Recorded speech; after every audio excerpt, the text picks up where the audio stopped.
And so what often happens is that it's very hard to separate the emotion of the business with the logic of the business. And what happens then is that you make haphazard decisions, and things you don't take account for, they add up. I've been using this expression a lot. I'll use it again. In Urdu, we say, Katra katra darya ban jata hai, which means a drop forms a river. Every drop forms a river. And that's what happens, is that if you don't have a way of capturing the drops, you won't realize how big the river actually is. But you'll know it's there. You just won't know how deep or wide it is. I had a bit of a meltdown a couple of years ago where my whole kind of life came into my hands, and social media was at the very center of it. I closed all my accounts, and I deleted my WhatsApp account.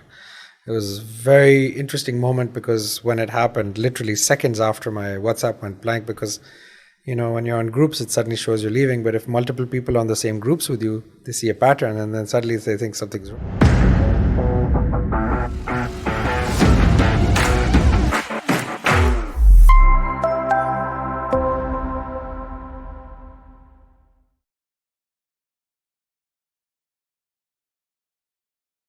With me today is Zohare Haider, an entrepreneur based in Dubai. He's founder of Jalebi.io. Jalebi.io, it's solving inventory issues for restaurants, helping them save on every order. He has more than 17 years experience in digital transformation. Hello, Zohare. How are you? Hi, Fuad. I'm very well, thank you. And thank you for having me.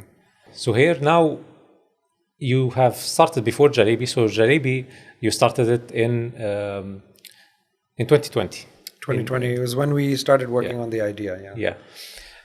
Before Jalebi, you had worked on different startups and different companies. And here in the podcast, I'm focusing mainly on the part of where do entrepreneurs focus their time, focus their money. And for sure, so you have done great progress in those 2 years. Even progress you can compare that it's big compared to the previous startups. The startups that you have spent a lot longer in them, and you didn't achieve that result, I believe, like you achieved in Jalebi. In terms of how you, let us start with this part, how you allocated your time in Jalebi. Was it any different? Did you learn from the previous startups in terms of how you allocate your time? What is more efficient? What will drive the business forward? Yeah, I mean, it's tremendous how it takes us so much time and effort and failure to appreciate the things that we could have done differently or better to make the previous effort, produce more fruitful results. I think the one thing definitely was structure. And the structure in my time, in the way I viewed priorities, and in the way that I made myself available to other people. One thing that I've always struggled with, my wife has always kind of advised me to work on, is not making my time available for other people just willy-nilly, Charge people if they want your advice. I don't like doing that. I want to make myself accessible to anybody. Doesn't matter how old they are, doesn't matter how experienced or inexperienced they are, but I want to make myself available because I will learn something from that interaction. And so that's my compensation. But the discipline of actually allocating time, because time is the greatest commodity that we cannot put a value on. And by allocating certain amounts or certain blocks of time for different priorities allows me to focus my time that I have left on the things that I need to get done. But this is a learning that took me decades to figure out how to be able to do it, and the technology now supports it. So before you were giving more time to anyone who wants help, and now you're more focused on the people who need this time, and now you're also mentor in Techstars. Right? Yeah, Techstars and a number of other entities actually. But so I give you an example. We have 6 really productive hours in a day. And what I try and do is make sure that during those 6 hours, I will give 2 hours free that allow me to have interactions that are not directly related to my work. They may not have an impact on my revenue because I've allocated that time away from my work, but it will add value somewhere else. And that then goes into my calendar. So anyone that I'm going to be interacting with, as you experienced as well, when somebody wants to spend some time, I'm like, this is the best way to do it. Block some time, and then whatever is mutually available, we'll take it. I don't care what we do with that time. I'm giving that time because I want to, but this is a way of me making sure that up till that time, I'm able to kind of allocate priorities. So I'm not impulsive and using quick decisions to kind of, shortchange myself. Very good. You have tried a lot of different approaches on approaching investors and trying to get funds for your businesses even before Jalebi. Yeah. And I believe you spent a lot of years. It wasn't successful, right? Not at all. So what's a tip that you can give? If it's one tip, what would you give to? One tip? Find people who... So 3 things. Try and look for people who are connected to you and you have to spend less time building trust with. So they come through a network. Close them very quickly. So move fast once you have them, because attention is very short and people will disengage very quickly because a lot of people are looking for their time. And the third thing is that use the information of that interaction to push the others that are coming, so that it's like a snowball rolling down a hill. So people feel the pressure of you having some success, and then use each success to double down on the next success. So each investor you talk to after the first one should have this confidence that the previous one is on board, and so I need to be on board. And so there's this kind of FOMO that's building, essentially. Okay. So you make it because... And it has to be fast. Because sometimes some entrepreneurs, I find they make it artificial also. And do that. It reaches the other person when it's artificial. Yeah. That I need to close within 2 weeks this date, and people can sense it. They can sense it, and that's why you need to have a large quantum of movement and also a large pool of people to work with as well. People have feelings about things, but the most common thing that I've seen is that, and this is specifically with angels, what I've seen is that because they all talk to each other. And if one of them gives an inclination to another one that they're talking to you, that gives the first one confidence that I should probably go in, because they're having positive conversation. Nobody's raised an eyebrow or a flag and said, I don't think I'm going to go into this. Okay. People want to be part of the deal if it's a good deal, but more importantly, if they know others are getting in on it, because they don't want to feel left out. Yeah. Great. One aspect is about the networking. Entrepreneurs, there is a lot of opportunities, especially here in the region, in Dubai. Yeah. There's a lot of opportunities to go to meetups and go to events, having startups, having investors, having this. How have you seen it useful, and should a startup, you believe they go to every possible networking event? How will they judge if it's important or not from your point of view? It's a good question. It's actually kind of funny because I actually go to every event, but I go to the big ones, right? I go to the Steps, I go to the Leaps, I go to the Jitexes. Last week I got an invitation to come on a boat where I will have an interaction with very high quality investors, and I have to pay 250 dirhams, which is not a large amount of money if somebody is enticing me with investors. But the thing is, investors are not like a bag of candy where you put your hand in and you'll come out with something yummy at the end of it, right? It's a process.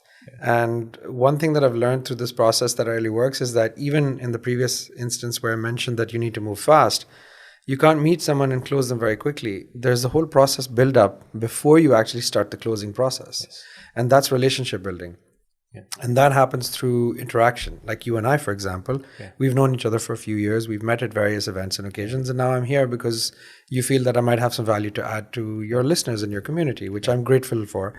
And that is a process that led us to this moment. And ultimately, the culmination of any relationship happens through these moments, right? Okay. And I think networking events they're good. They're very valuable.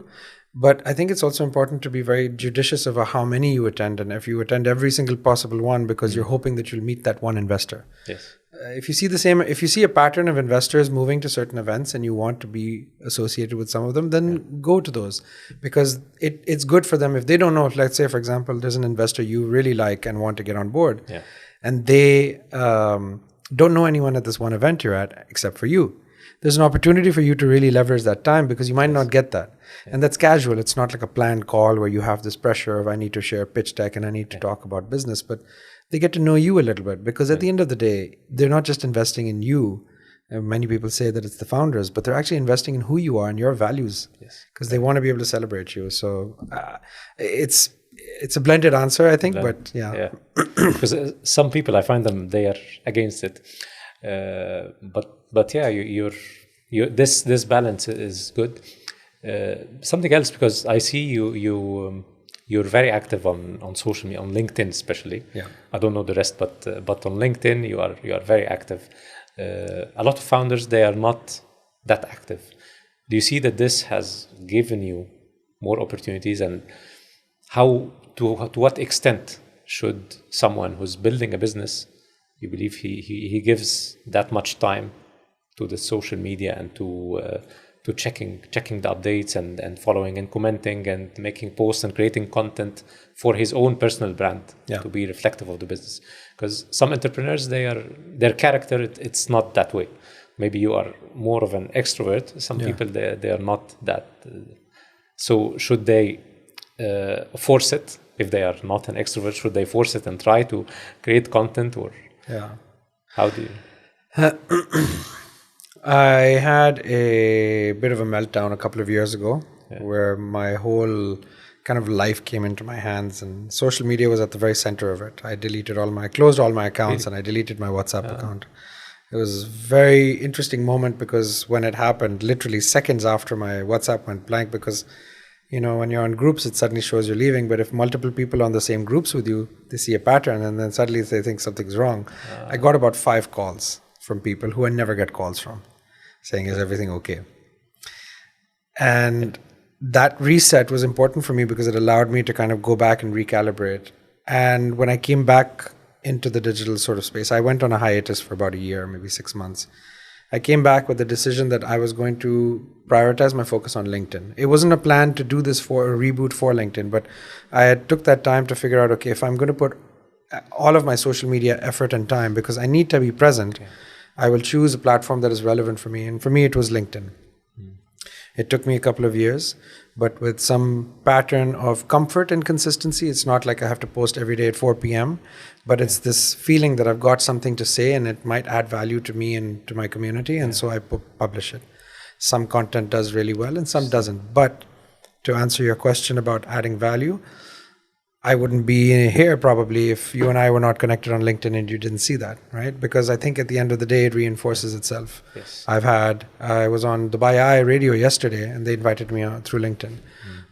Investors have reached out to me through LinkedIn. It builds credibility, because it's like a replica of your natural life, but in a version that people are more interested in, and you can be very transparent. So I think for founders who aren't active on it, or any platform, for example, I think it's more important not that you need to be active, but that does it add value to you? Do you think it will add value? That's something you need to decide and know.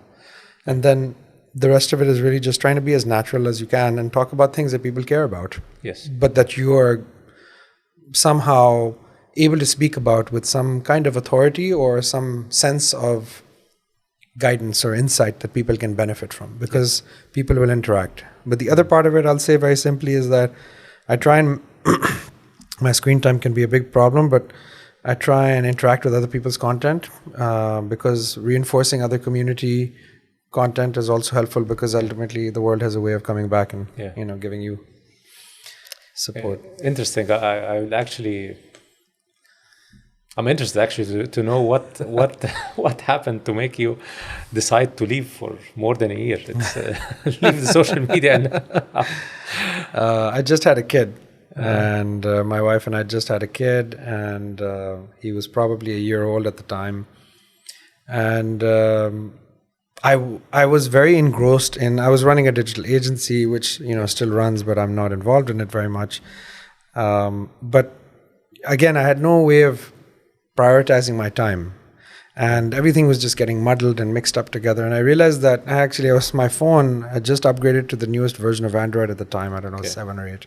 And they introduced a new feature where they actually did this health and wellness sort of thing, where it tells you how many apps you're spending time on, and it actually tries to balance out and gives you controls where you can actually deactivate certain apps during certain times of the day. And it was telling me that most of my time was being spent on Instagram and WhatsApp. So first I started by actually reducing the time. So I actually said, okay, I allow my phone to only allow Instagram to be operational for 4 hours a day. Okay. So the moment I hit that 4-hour limit, it disables the app. Okay. The same with WhatsApp. And I had set very aggressive limits. I'd set like maybe 2 hours or 3 hours of total collective time in a 24-hour period that the app could be active. And the moment I hit it, and I understood from that what needed to happen. But then I realized that's the wrong way of doing it, because that's encouraging me to use the app until I tap out. Yeah. So I did it the other way around with later on, eventually when I came back, was that I actually shut the apps off during certain times of the day. Okay. So that they're grayed out and I can't access them, and the app has to force me to reactivate it for like a 5-minute time frame. It's a very cool little feature. The phone comes with natively. And has tremendously saved my life, I think. So it's just, but what made me do it, it's just, the universe just came and like gave me a big sledgehammer to the head and said, you're messing up your life and you need to get your S together. Interesting, because I came to a time also, it was actually by the time when the revolution in Egypt a few years back, I was by that time I was in Egypt, and we were always on social media. 24/7. Tahrir Square. And and this, it happened to me something similar, that I came to a point I decided I switched off the notifications completely. Oh no. And then I found that weeks are passing and I'm not even opening it. Yeah. And it changes your life completely. Yeah. LinkedIn, it's good, as you said, it's good that it's focused on the business. And it gets boring fast as well. Yeah. I do like maybe 5 minutes of scrolling and then I'm okay. Yeah. But with Instagram, there's all kinds of things, and there's such a mix of things. With Facebook, your friends, everyone's having a baby or something. There's too many things. But with LinkedIn, it feels like, because there's some limitations that kind of restrict you. Yeah. So the interest level can actually fade quite quickly as well, at least for me. So it's been quite helpful. Interesting. Yeah. But for some other types of business, like the digital, so you are into the digital marketing and the marketing in general. This, I believe, you need to be on other platforms also, and you're dealing with restaurants. Yeah. So restaurant owners, their customer is not. They're not a B2B. Yeah. So their customer is mainly the public. So their focus, I believe, it should be on other platforms, right? Yeah. More consumer-friendly platforms. Yeah. More. Yeah. Yeah, it's, I think that's probably the timing of stepping out from my role at the agency and becoming less active on social media had some sort of correlation as well, because I think the work required me to be on so many platforms. I'd actually limited my activity on Facebook, for example, much earlier, just generally reduced it quite a bit. But I think just keeping the door even open a little bit gives you an opportunity to slip every once in a while. So I had to shut it. And I think stepping away from the agency, moving away from social media generally was very important. But you're right. I mean, as a business, we needed to be active and operational on all the platforms, Snapchat, TikTok, etc. Create content, know how the platforms work. Strategically, you need to know what performs really well, which means you need to spend a lot of time. It's research. And that can be very consuming. And energy and time. You don't realize, like, you think you're looking at the screen for a couple of minutes, but a few hours go by. It's a whole other world, and I think it's tough. It's tough to draw the lines. Okay, so coming to Jalebi, and before, when we met, you were working on Funa. And you've spent, I believe it was a long time. 15 years almost. 15 years in Funa. So you were kind of, I believe, emotionally obsessed with Funa. But what made you take this? So after 15 years, what was the trigger that told you, I will change, and what about this change? So you changed in something also related to the F&B, but from a different perspective. There's an interesting parallel that won't disclose because I don't know the nature of your audience, but I'll tell you that by nature, I cannot be alone. And I always need to be in some relationship with somebody in some way that fulfills me, completes me. And I realize that with anything that I do, I can't sit still. My father used to say, I can't be vacant. I can't be empty. I have to have something occupying a large part of my time. And I realized with Funa that, well, the switch happened very simply because I had something else that was slowly taking away the time. The agency actually came in between Jalebi and Funa, and it was by design, the company was created to help generate revenue for Funa. Ended up becoming a much more successful company. It was self-sufficient, never took external capital, profitable in 18 months, generated a few $1 million of GMV over the few years that it operated or that it operates.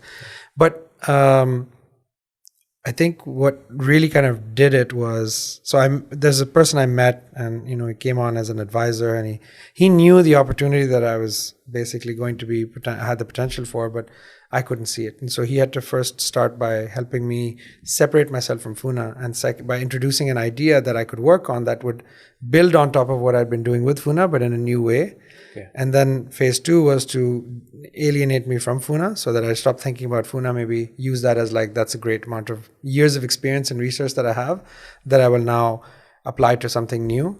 And then the third thing was the new thing itself. And so there's this kind of evolutionary process that we went through, and he kind of steered me through it, which I'm grateful for. But I think the hardest part about it all was simply coming to terms with the fact that something I've worked on so much and I've given so much of my time and my effort, and people knew me as that guy doing that thing, trademarks and costs and all my savings and everything. And, at the end, you don't recover any of that. But what you can recover is yourself, so that you can apply a better version of it to something else. Interesting. Regarding the mentorship part, I'd like to ask, when did you start having a mentor? Having a mentor, wow. Yeah. I've never been asked that question, actually. I'll be honest. I've always been asked, when did you decide? So I have a very interesting relationship with mentorship. And what made you take this decision to go with a mentor and to start? So, I mean, funny story, he's actually much younger than I am.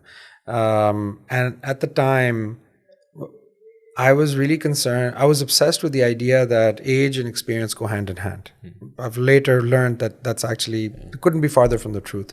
I just met with some young kids who I told the same thing to, that having experience is not the same thing as having age, because we consider that spending time doing something is the same as having experience, but that's not true. And I realized that first I have to be a lot more, I have to connect with humility. I have to accept the fact that I don't have the answers and I'm not the smartest person in the room, and I have a lot of improvement. So recognizing that there is a need for improvement means that you're now opening the door for someone to come in and help you shape yourself, maybe make improvements. And it's in different shapes, right? I mean, for me, my greatest mentor is, my wife. She has a tremendous brain. She's very articulate. She's very smart. But more importantly, she doesn't waste time doing things that don't add value to her life. And as a husband of 15 years, I've done nothing but that. Spent time doing things that added very little value. And I make myself look silly. But the thing is that recognizing that is actually a very important part of the process of self-improvement. We all have room to improve. It's just that we need to kind of recognize those moments when we find a doorway that opens for us to improve.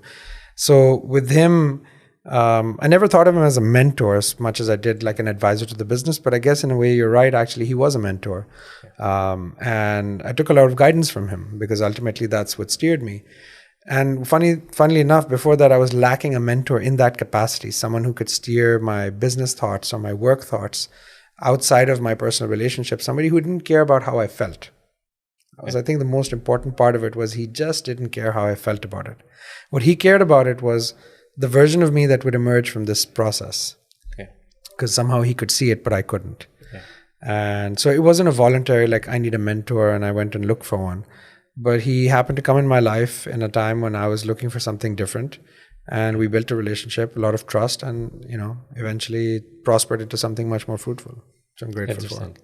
So what's your view on mentorship in general, and how many mentors someone can need to have, or for your case, for example, and when would someone start to be looking to be having a mentor? That's a good question. I mean, so I don't think there's any number of mentors that you can possibly have. I don't know if there's a count or quantity as such, but I think it's more through different phases of your life, you'll meet different people that will leave an impression on you. And some of them will have a lasting impression and some will have a momentary impression. And I think that, like in I have different people that I go to for different things, right? So it's like almost like a bouquet of flowers. There, you like roses, you like dandelions, you like sunflowers, whatever. And you want to have a mix of all of them. So it's not a dedicated relationship. So going back, my view on mentorship is very simple. It's very this. The mentor and the mentee. So in my opinion, the mentorship relationship is the purest relationship that exists to humans, period. And I'll explain why.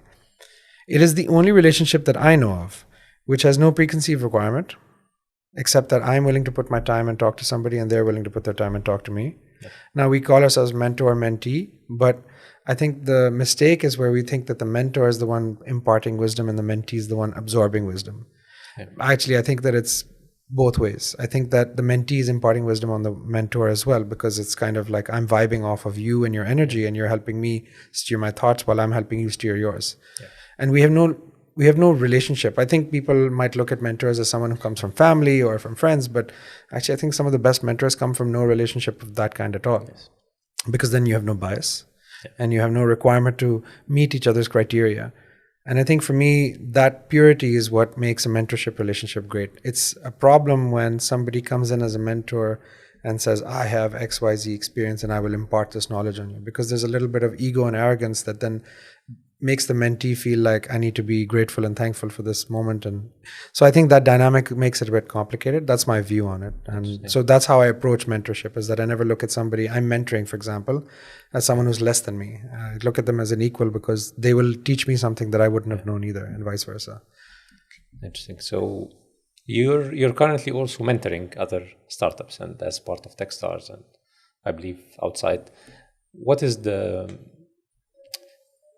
the main things that you see repeating or that you see they're falling into much of the time? Yeah.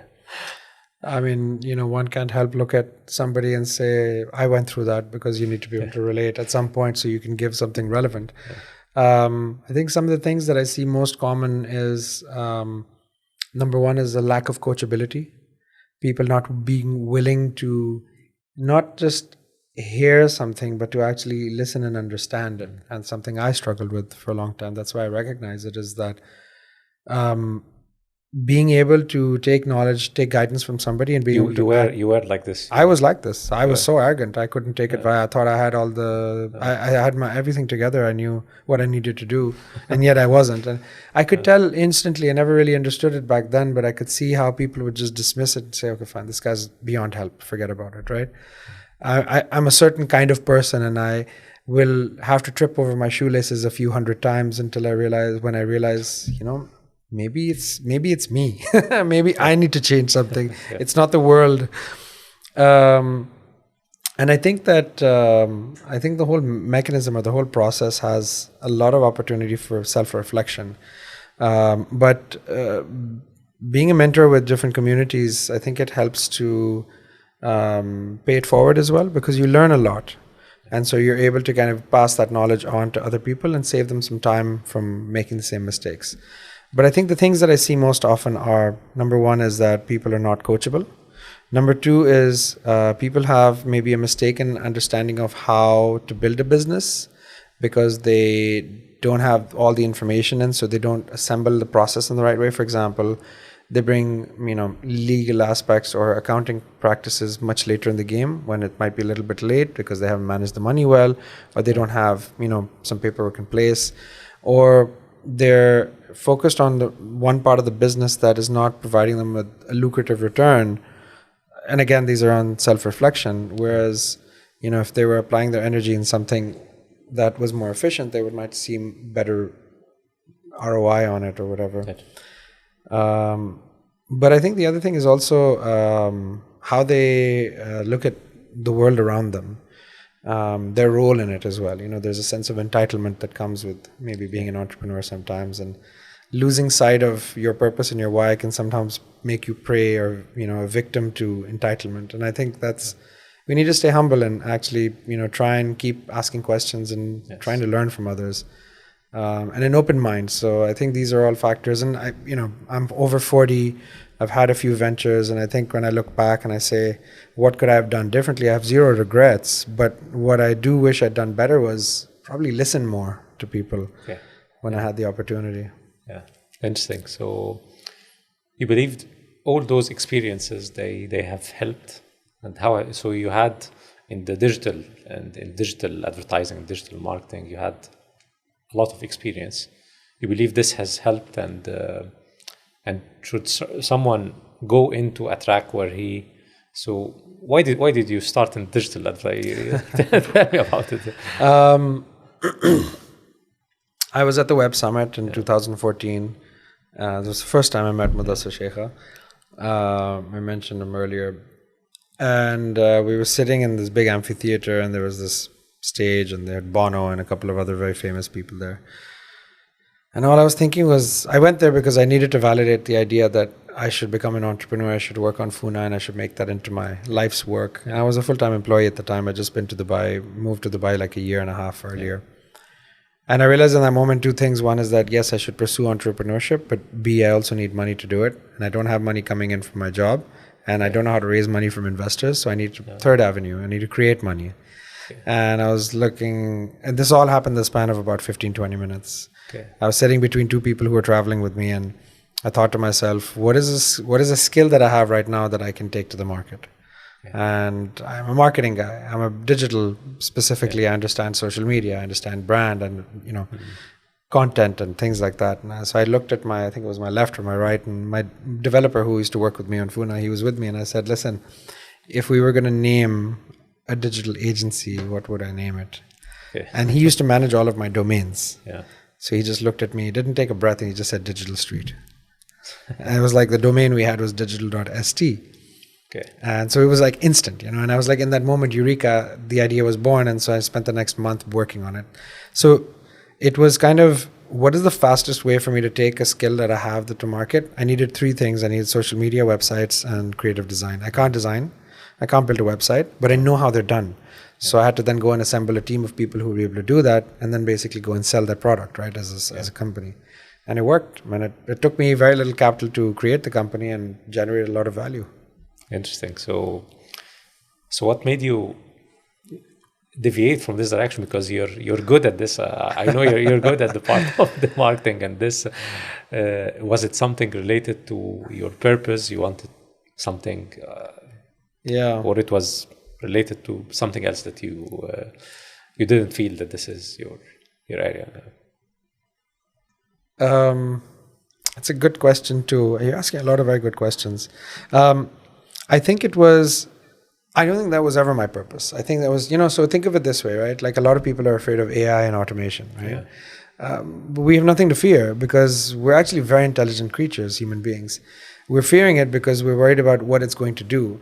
But the mundane tasks of everyday life, those are the things that AI is going to take away from us, right? And just to draw a parallel, I think for me, Digital Street was also a bit of a mundane pause while I was giving me a buffer between Funa and my next thing. And it gave me some time to reflect and learn how to build a business and actually make it succeed, recruit people, build a company, win projects, whatever. So it was like a training ground for me. That's how I look at it. I've stepped away from the company, so I spend less than 1% of my total time on that. But it's on autopilot because it has its own CEO and its own operations team, and it runs entirely independently, and it generates revenue. So it's still it's a machine that just has its own wheels, and it's working and without any impetus for me. So it wasn't so much a shift as much as it was that new doorway opening up for something that I was meant to do. And I think my purpose, you ask, is very interesting. I think that's what makes the question so interesting, is because I always knew that my purpose was to create something that gave someone value, And I've always been very passionate about food generally. As a space, of course, I'm very interested in it. I love eating naturally, but more importantly, I've always worried about the struggle of restaurants, and I've always tried to think about what are ways that we could add value to it. And with Funa, we were focused on the wrong part of the value chain, in my opinion. We were focused outside of the restaurant with the consumer, whereas the restaurant needed the help all the time, but it was in the back.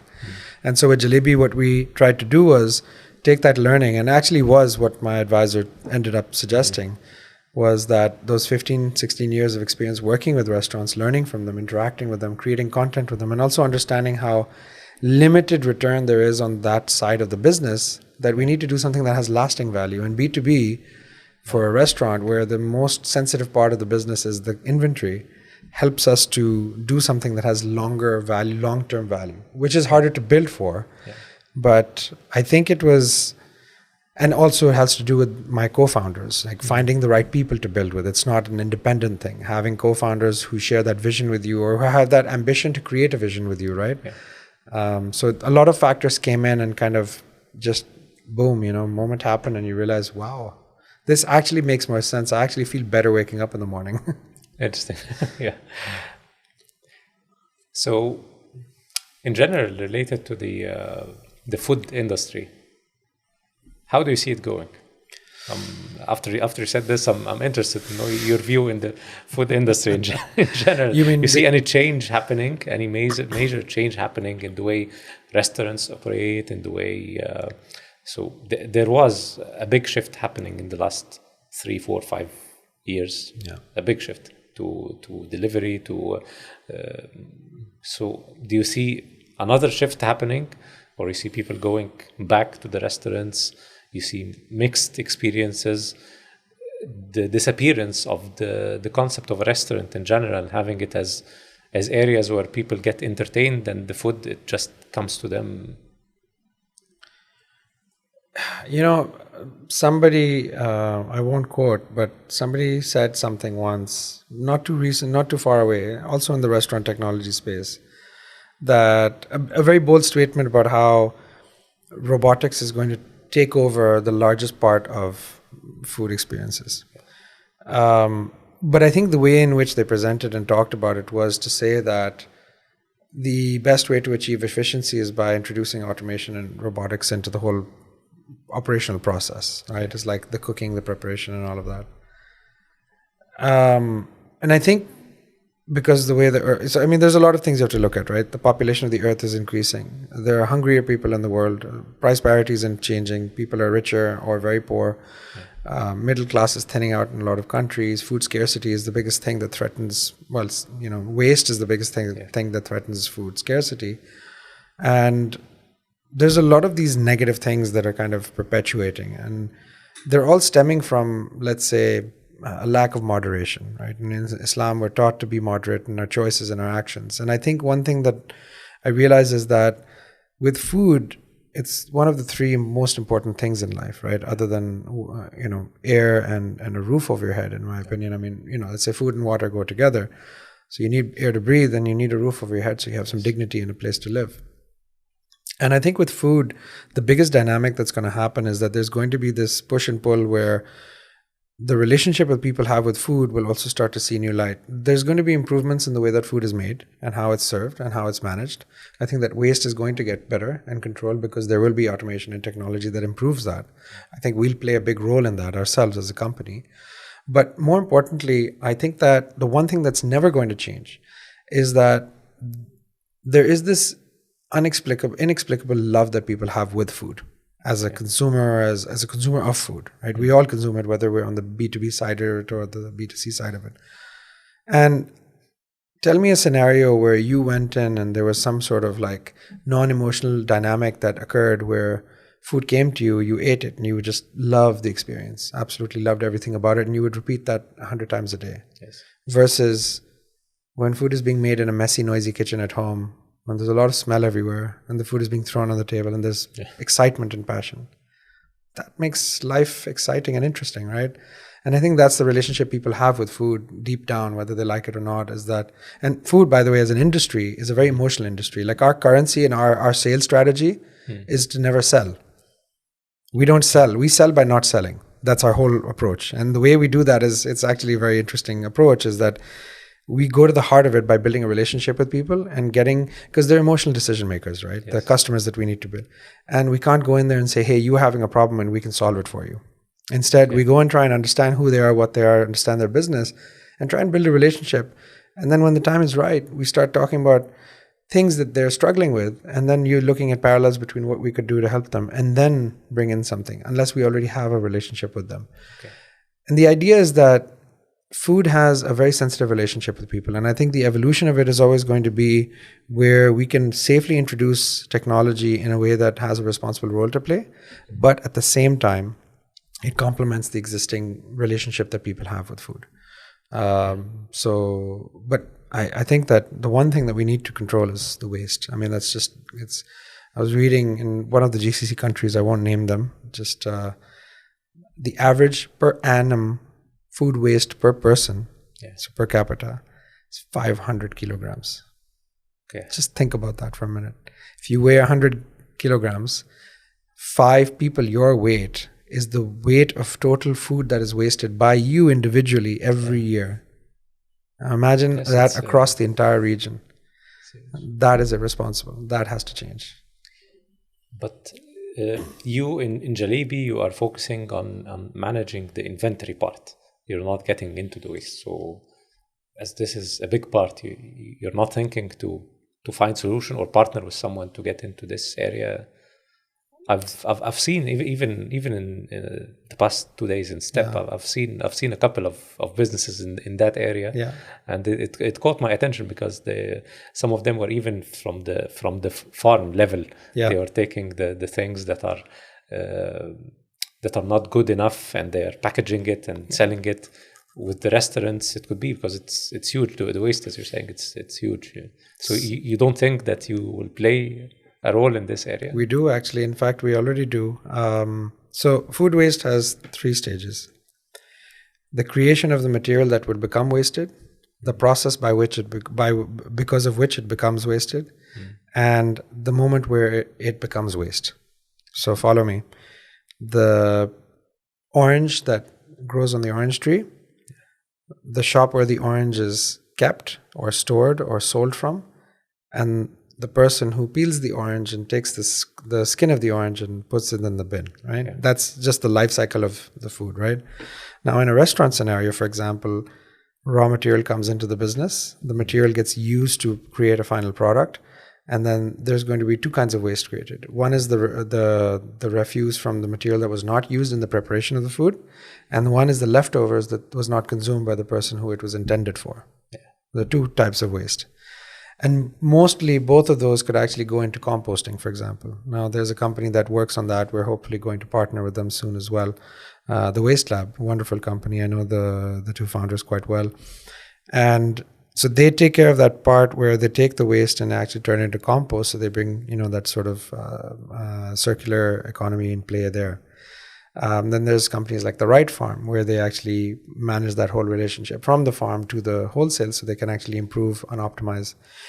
Where we come in is actually what I believe is the missing piece, is where we connect the 2 pieces together, is where we think of it like a blender.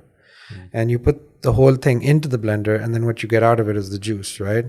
Now, for some blenders, you have to separate the items and put them in, and the thing that's separated might go into the trash, right? Because you can't use the whole thing because it just spoils the flavor or whatever. But what if you could do something again with that? So what we're doing is building ideas that could help improve reuse of wasted items, minimize wastage by creating a data-driven approach to understanding how much you actually need versus how much is used, and then better processes and practices in preparation of food. So I'll give you an example. Restaurants will accept a 5% wastage threshold for flour when they're making pizza dough. Right? Yeah. Now, a chef, when they're taking flour out of a flour sack, they're not very carefully measuring and leveling it and then putting it into something. They're quickly scooping it in, like atta if they're making chapatis, scooping. And there's a lot of flour that gets, like dust in the air, right? Okay. Imagine how much of that is actually going to be lost. Now, if you don't have if you don't have a way of identifying that volume or that value of that wastage, you don't know how much you're actually wasting. You're just going to put a variable number and apply it to the total amount that you actually used. You don't know how much you actually used because you didn't put a threshold or a control on it. Because whatever's left is essentially what should make X units of whatever pizza doughs you're making. And if you're 1 or 2 pizza doughs short, you've probably wasted more flour than you should have wasted. Okay. So that gives you some parameters. And so we are creating a product that will actually not only reduce it, but hopefully at some point eliminate waste completely, because it will create so much control and strictness around how raw material gets into the value chain and how it ends up outside of it.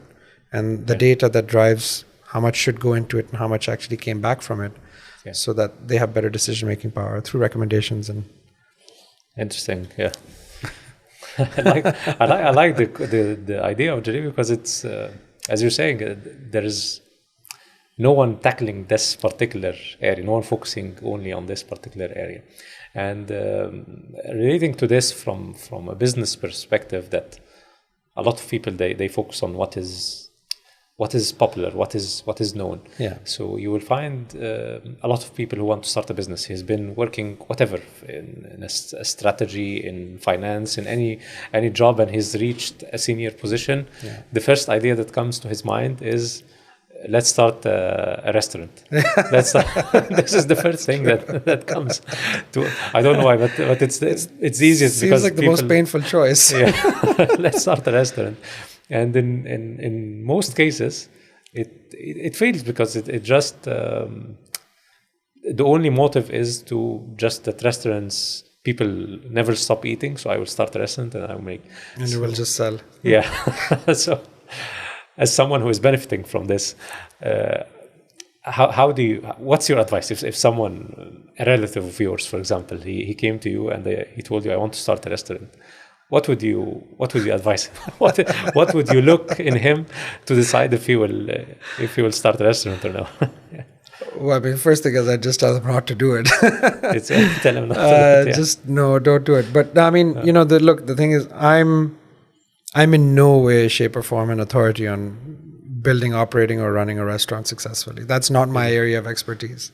We work with experts who know that inside out. And we give them a space to be able to come and guide us and inform us so that we can actually build something together. Because I don't believe that anything can be made in isolation. I think it requires collaboration and co-creation. And that's how we approach our whole process. But what I can tell you from my own experience and my lens that I've seen is that, like most things, building a restaurant is often very heavily underestimated in terms of what it takes to make it successful. McDonald's, for example, one of the most iconic brands in the world. They made fast food, right? And as many people now know, it's not a fast food business, it's actually a real estate company. And the person who made it what it is today wasn't even the founder of the company. He was like a milkshake machine salesman from some place in the US who found an incredible opportunity, took advantage, and became somehow the person who unlocked what the founders could not do. Now, essentially, what he mastered and what restaurants are trying to replicate and struggle to do is because they don't understand what it takes is, and it kind of goes back to the startup thing, is that what they do is they have a good business process and a workflow that allows the raw material to come into the kitchen, get prepared, and serve to the customer in a very record amount of time with no emotions attached. Okay. But restaurants, and most often restaurateurs, are very emotional creatures. Like, I relate because I am a very emotional creature myself. And so what often happens is that it's very hard to separate the emotion of the business with the logic of the business. And what happens then is that you make haphazard decisions, and things you don't take account for, they add up. I've been using this expression a lot. I'll use it again. In Urdu, we say, "Katra katra darya ban jata hai," which means a drop forms a river. Every drop forms a river.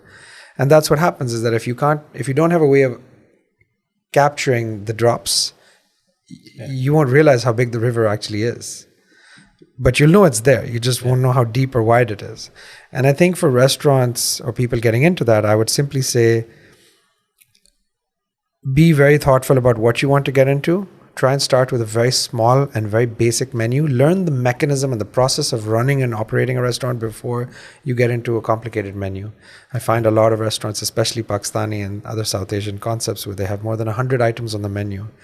And more often than not, because many of them share ingredients, they will justify it and say we don't need a lot of raw material, but actually they do, because the bulk items like the potatoes or the flour or the oils, they get quite expensive and you have to stock up on them. So minimize your menu, you'll reduce the amount of cash you're going to lock up on inventory. The less amount you'll have locked up, the less material you have, the less you'll waste, the more the chances you'll actually build a menu that works, and then you go from there. Small steps. Yeah, interesting. Okay, it's been an interesting discussion with you, Zohare. If you have any final thoughts, something you want to advise entrepreneurs, advise restaurant owners, business. Thank you. I mean, first of all, I want to say thank you very much for inviting me. I think this was actually I enjoy doing these because it's less about the opportunity and more about self-reflection. I get to hear and critique my, critical thinking skills start getting activated, and I start thinking about what I'm saying and how I think. So thank you for that. I guess as some closing words, I would just say that I think that the opportunity to express yourself through entrepreneurship is tremendous.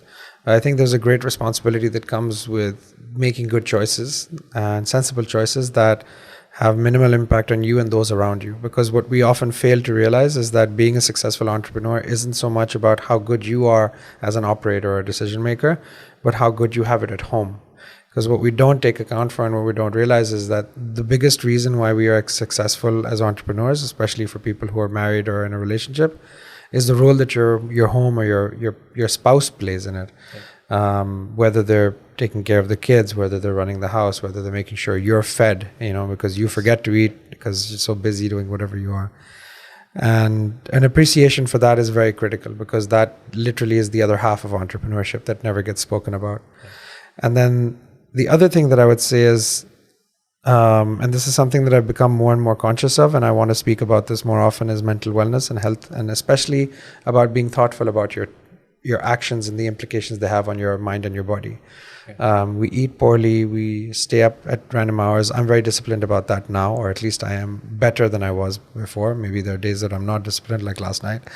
But the impact that these things have on us, our diet, our schedules, our routines, our relationship with people, our reaction to things that don't go our way, these are things that we need to tame and control and improve and always work on, because those are the things that, again, katra katra darya ban jata hai, they add up and form a river that you don't know how deep or wide it is.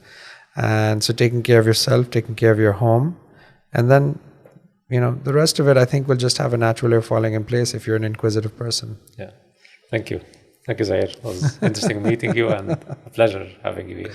Thank you. Thank you.